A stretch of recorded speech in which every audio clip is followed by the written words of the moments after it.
ఏముంది సార్ అక్కడ? ఏం లేదు. అసలెక్కడ సార్ యాత్ర? యాత్ర ఏముందక్కడ?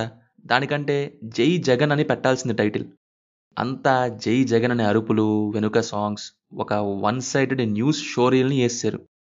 ఇప్పుడు 2019 యాత్ర తీసుకుంటే వైఎస్ఆర్ గారు పొలిటికల్‌గా ఎదుర్కొన్నవి చూపిస్తారు. అలాగే ప్రెషర్. మోర్ థింగ్ అయినా యాత్ర మీద ఎక్కువ ఫోకస్ అవుద్ది మూవీ. సినిమా 60-70% యాత్ర మీదే ఉంటది. అక్కడ ఎక్స్‌టర్నల్ థింగ్స్ ఏం లేవు. సో, యాత్ర ఉంటది. అండ్ అది షోకేస్ చేస్తారు. దానికి తోడు బిఫోర్ అండ్ ఆఫ్టర్ లైట్‌గా. బట్ ఇక్కడ టైటిల్‌కి సింకే లేని ఎక్స్‌టర్నల్ థింగ్స్ అన్నీ పెట్టారు.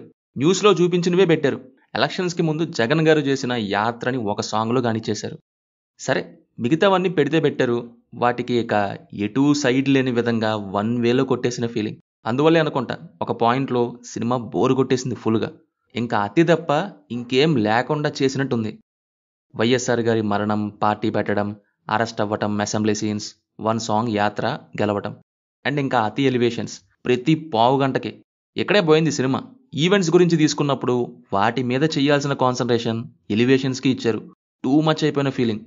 ఒక పాయింట్‌లో ఇదెలా అయిపోయిందంటే, న్యూస్‌లో ఆల్రెడీ చూసేసిన, వినేసిన క్యాసెట్‌కి ప్రతి సీన్‌కి ముందు, తర్వాత ఎలివేషన్స్‌తో నింపి పెట్టేశారు. పోనీ ఆ ఈవెంట్స్ విషయానికొస్తే, ఆ సంఘటనలన్నీ మనకు తెలిసినవే. సో, ఏదైనా తెలియని విషయాన్ని చూపిస్తారేమో అనుకుంటాం. బట్ ఏం చూపియరు. మొత్తం స్కిప్ బటన్ కొట్టేసిన ఫీలింగ్ మూవీ టీమ్. అసలు ఇప్పుడు మేజర్‌గా బయోపిక్స్ అంటే ఎలా ఉంటాయి? నిజాలవ్వచ్చు, లేక బయటికి రాని విషయాలు, ఇంకా తెలియని విషయాలు, రియల్ ఆర్ ఫేక్ అని ప్రూవ్ చేయటం కానీ, ఇదే బయోపిక్స్ యొక్క మెయిన్ పర్పస్ కూడా. దీని మీదే తీస్తారు బయోపిక్స్. ఎగ్జాంపుల్‌గా ఈవెంట్స్ పాయింట్ నుంచి రక్త చరిత్ర తీసుకోవచ్చు. ఆల్ సైడ్స్ ఉంటాయి ఒక ఈవెంట్‌ని తీసుకున్నప్పుడు. తెలియని విషయాన్నే చూపిస్తా ఉంటాయి 2 పార్ట్స్ కూడా. అదే ఒక పర్సన్ లైఫ్ పరంగా చూసుకుంటే 'ధోని' మూవీని ఎగ్జాంపుల్‌గా తీసుకోవచ్చు. తెలియని కొన్ని విషయాల్ని చూపిస్తారు స్ట్రగుల్స్ కానీ, హౌ హీ ఓన్ అని గాని. బట్ ఇక్కడ యాత్ర టైటిల్‌కి తగ్గ యాత్రని సరిగ్గా చూపియలేదు. పోనీ తీసుకున్న ఈవెంట్స్ పరంగా చూస్తే వన్ సైడెడ్ భజన్ తప్ప నథింగ్. సినిమాగా తీస్తున్నప్పుడు అన్నీ ఉండాలి. అన్నీ చూపించగలగాలి. న్యూస్‌లో వన్ సైడెడ్‌గా ఏముంటాయి అవే ఉంటాయి. దానికి సినిమా దాకా ఎందుకని నా ఫీలింగ్. జస్ట్ ఎలక్షన్స్ క్యాంపెయిన్‌లో భాగంగా తీసినట్టుంది. 2019లో ఇదే టైంకి దింపాం. సో, ఇప్పుడు కూడా దింపాలని ఫోర్స్‌డ్‌గా చేసినట్టుగా ఉంది. అంతకు మించి నాకేం కనిపించట్లేదు. Performances wise 'Jiiva' and 'Mammootty' మంచి పర్ఫార్మెన్స్ ఇచ్చారు. రిమైనింగ్ వాళ్ళలో కొంతమంది సెట్ అయ్యారు. మిగతా వాళ్ళు సెట్ అవ్వలేదు.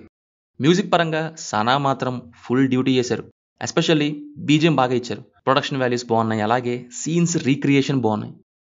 ఆయన లోపలే ఎంప్టీ ఉండి బయటికి ప్రొడక్షన్ వాల్యూస్, కాస్ట్ అండ్ క్రూతో ఎంత చూపించినా ఏం ప్రయోజనం? ఫైనల్లీ ఆల్రెడీ జర్నలిజం ఎజెండాగా అయిపోయింది. ఇప్పుడు సినిమా. ఈ సినిమా ఫీల్డ్‌ని మాత్రం ఎజెండాగా మార్చొద్దు. సో ఇది గైస్. సినిమా చూసుంటే మీ ఒపీనియన్ కింద కామెంట్స్‌లో మాతో షేర్ చేసుకోండి. Will meet in next video. Thank you. జై హింద్.